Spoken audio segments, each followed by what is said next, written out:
If you're new to waxing, I'm sure you may have thought how to clean your waxing pot. So today, let me show you how.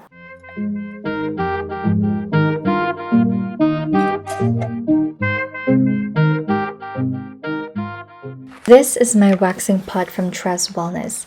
This is where you put on your beads, you melt it, and start with your waxing session. But then there's always that excess that needs to be cleaned out every after use. So let's go ahead and try to clean out our waxing pot.